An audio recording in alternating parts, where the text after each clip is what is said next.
A word. My name's Henry. Thank you for taking care of me here.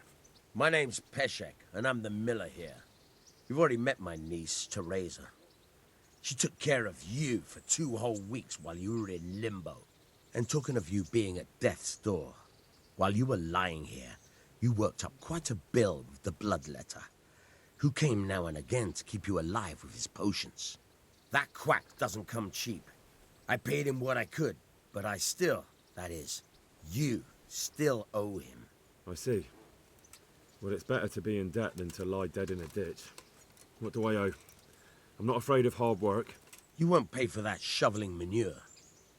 I might have a better job for you. And it's not something any fool can do. If you prove to me you're a clever lad, I might trust you with something you could really make money from. What do you say?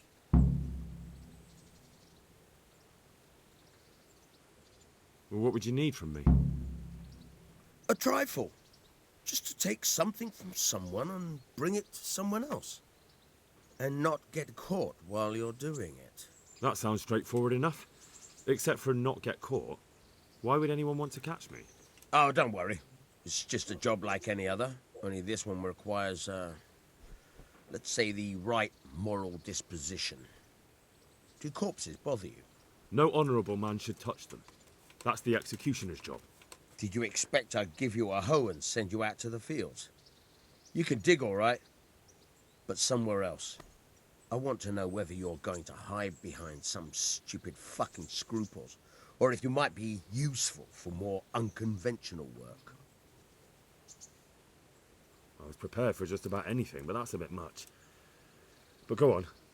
Tell me more. Listen, it's about this ring my mate Wojciech, the Kohelnitz miller, had his eye on.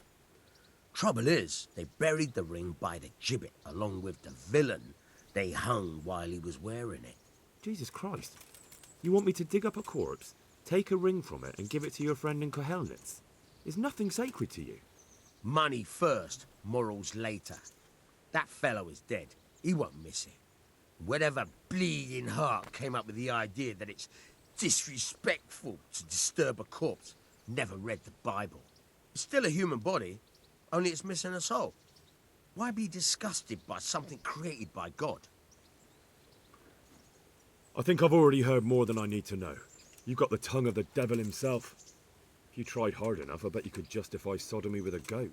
Watch your mouth, boy. There's a shovel here around the mill somewhere. If there's any problem, come and see me. And here's something on the side to make you dig better. Thanks. I'll need it. I can't believe I've come to this. Digging up corpses. Oh, and watch out for the executioner and his hounds. They're pretty savage. And I don't just mean the dogs. You can just throw them some meat. The dogs, that is. But the executioner? Well, don't vex him. May the Lord watch over you. Hey?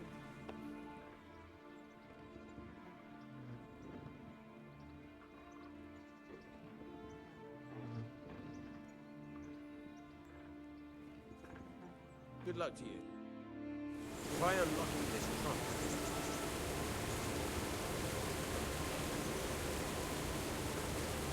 Hold the lockpick in the right hand and use it to feel out the tumbler. In your left hand, you hold the blade and use it to turn the whole mechanism. Right, got it? Good. Now turn the whole lock with the blade, but don't stop holding the tumbler with the pick. You're a dab hand, Hal. Make something out of you yet. But remember, this trunk's only for practice. With real ones, you have to watch out for the pick. Try it a few more times. Can you tell me...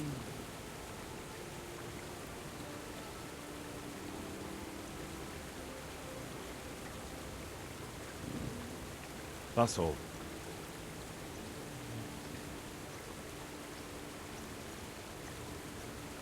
Where can I find a shovel? There's one right outside, leaning against the cart. God be with you.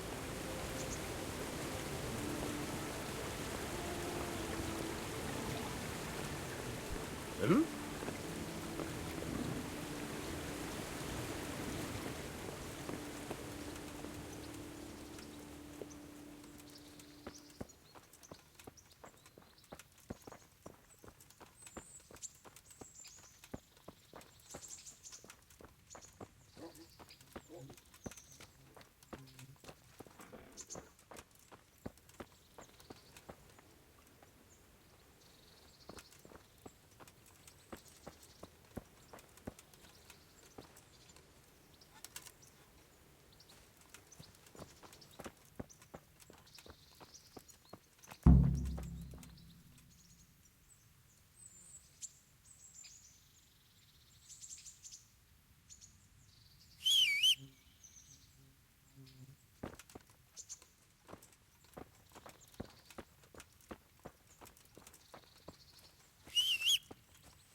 Halt!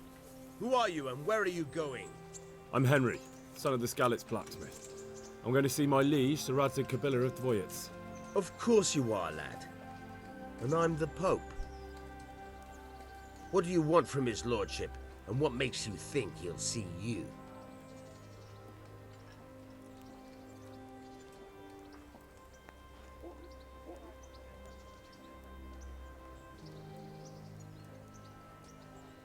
I may not look the part, but I know about honour and duty.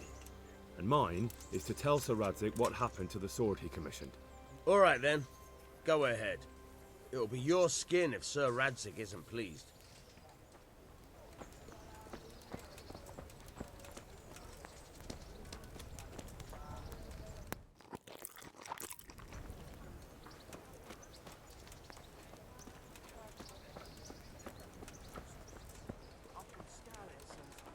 Well, you know.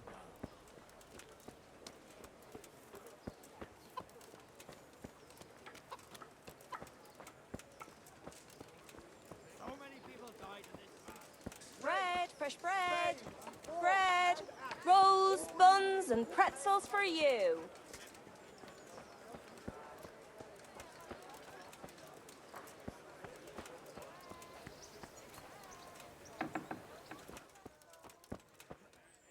Heavens, lad. You're looking bright-eyed and bushy-tailed. Last time I saw you, I thought you were ready for the priest. To be honest, I'm still not really feeling myself. Oh, get on with you. You have a good, strong frame that can take a beating, so be a man.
Can we do something about the price?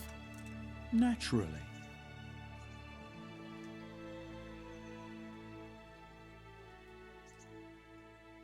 What about this?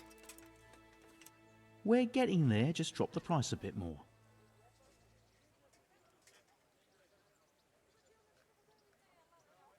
Finally, a reasonable sum.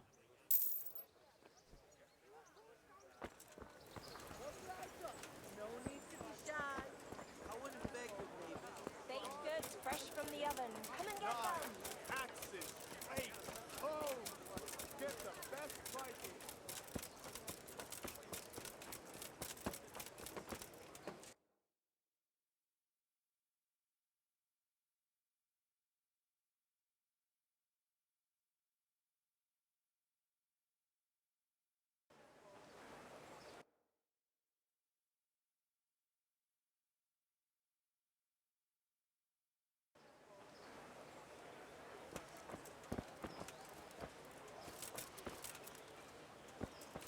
tidings.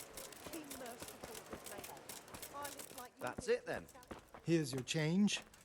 Thanks for your custom.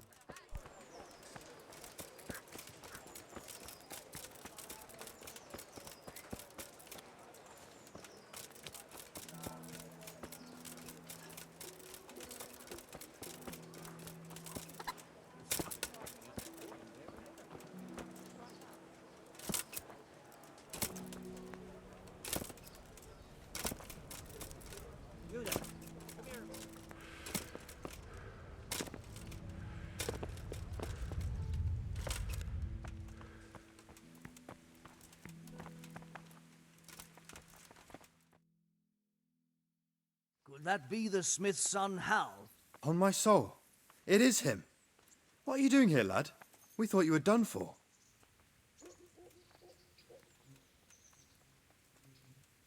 I must speak with Sir Radzig. Is he here? He's in the palace with Sir Hanush of Ratai. They're feasting in the Knight's Hall. What do you want with him? My father made him a sword. He asked me to deliver it to Sir Radzig. I don't see any sword. No.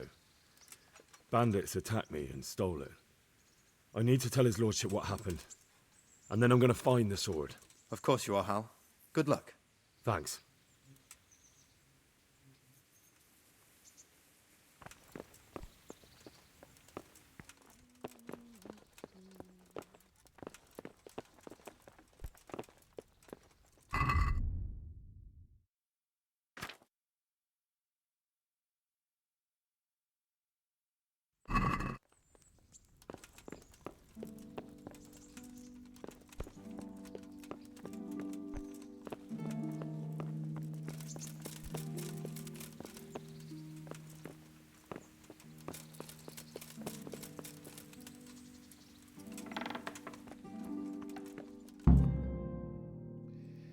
Your Graces, I have to tell you in all seriousness that this land of ours is in the shit.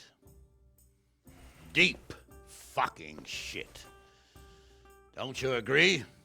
I might not have put it as eloquently as you, Hanush, but I've been driven out of my own castle, so I'm hardly going to disagree. Indeed. But Birkstein is yours for as long as you need it. There's room enough for your men and you here at Rattay, and I'm sure my ward won't have any objection to me lending you his castle. I'd be honoured. Pechstein is at your disposal as long as you wish, Your Grace. Just as well you have another castle at the other end of town, eh?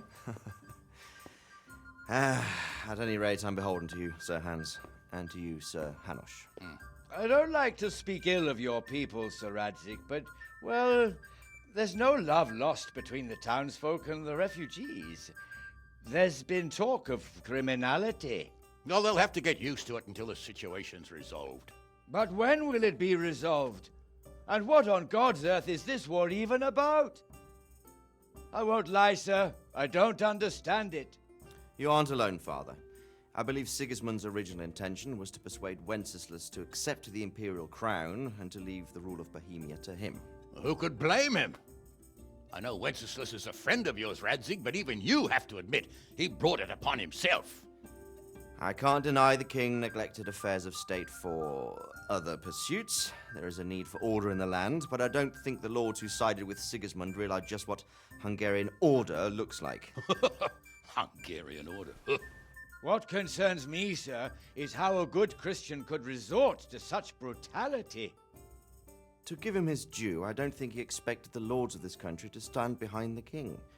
But thanks to him, we're tearing ourselves apart, and now he has to get things under control. But why in God's name does he have to use those barbarians? Money is the root of all evil, young sir. Wars are costly, and this one has dragged on for a year.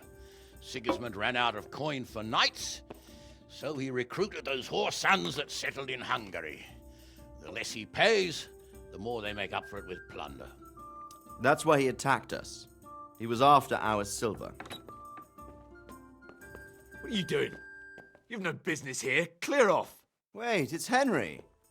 Henry, who disappeared after I clearly ordered him to remain at Taunberg. I'm sorry, sir, but I had to bury my parents. Had to? Do you think you were the only man who lost someone there? But the others listened to their lord. And it wasn't just your own life you nearly threw away. So Robard and his men risked theirs to save you. I'm sorry, but I had to. Oh, there you go. When you have to, Radzik. Your father was a remarkable man, and your mother, she was remarkable too. They deserved a Christian burial. Did you manage that at least? No. I was attacked by thieves. I wouldn't be here now if it wasn't for that girl. Girl? The miller's daughter, Teresa. The miller's daughter saved you from the footpads? Well, there's a tale to tell your children. I owe her my life. She distracted them and then brought me to Ratai. But without Sir Robard, we'd both be dead. Oh, that's what I call a good woman. Hang on to that one, lad. Still, it's a great shame your parents are buried in unconsecrated ground. That means purgatory for them. Be quiet, Friar. I didn't invite you here to eat me out of house and home and deliver a sermon while you were doing it. If you're so concerned, Father, maybe you should save the innocent souls of these fine Christians yourself. Go to Skalitz and consecrate their graves. I assure you, if you're killed by bandits, your soul will soar straight to heaven, as long as someone buries you in consecrated ground first. If there's anything left to bury, that plump carcass of yours would be quite a feast for the wolves and the crows. And one skeleton looks much like another, so how would we know which were your ordained bones or those of Sigismund's Tartars? Be that as it may, why have you come here? I must get your sword back. Sword? My sword hangs here at my side. No, the sword my father forged for you. One of those thieves stole it from me. They almost killed him and he already wants to go back. Takes after his father, I suppose. Lad, I've lost a castle, a village, silver mines, and a good half of my subjects. Why would I miss one sword? Because it's the last one my father forged, and I promised him I'd deliver it to you. I understand. I'd feel the same way. But prudence is the better part of valor, and a dead man keeps no promises. Aye. A woman had to save his fat from the fire, and now he wants revenge. What kind of fool are you, boy? He's no fool. Henry, you have courage, but you need training, arms, a horse. Or do you mean to beat this thief at dice? No, sir. Please, take me into your service and give me the chance to learn these things. The gall of him. Fled from the enemy, disobeyed your orders, duped Sir Divish, lost your sword, put Sir Robard in danger with his actions, and now he wants a promotion. Sir Capon's right. What you say is certainly true, except for fleeing the enemy. You would have run as well, believe me. Henry's earned some punishment, but how do you punish someone who's already lost everything, Courage and blind obedience are good qualities for a soldier, but a wise man also appreciates loyalty, perseverance, and determination. Besides, that was a fine sword that his father made. If he thinks he can get it back, I won't turn it down. My lord, he's a peasant. You can't make a squire of a peasant. Why not? Someone made a priest of a pig. He isn't a peasant, Father. He's a blacksmith, and recent events have left me in need of his skills. So, you'd like to enter my service? Sir, Yes, I would. You won't regret it. I probably will. I'm doing this for your father, lad. Don't disappoint me. Oh, fortune has finally smiled on you today, lad. Make the most of it. Now that I think about it, Sir Hanush, the boy needs training and experience, and you need spear carriers. That's true. The bailiff is always complaining about your people making trouble in the camp. Maybe one of their own among the guard might help. It might. In any event, it will prove valuable experience. But let's be clear. You're the one paying him. Captain Bernard, see to his training, and then send him to the bailiff. Yes, sir. And don't spare him. You can rely on it, sir. Don't forget, Henry. Don't disappoint me. I won't, my lord.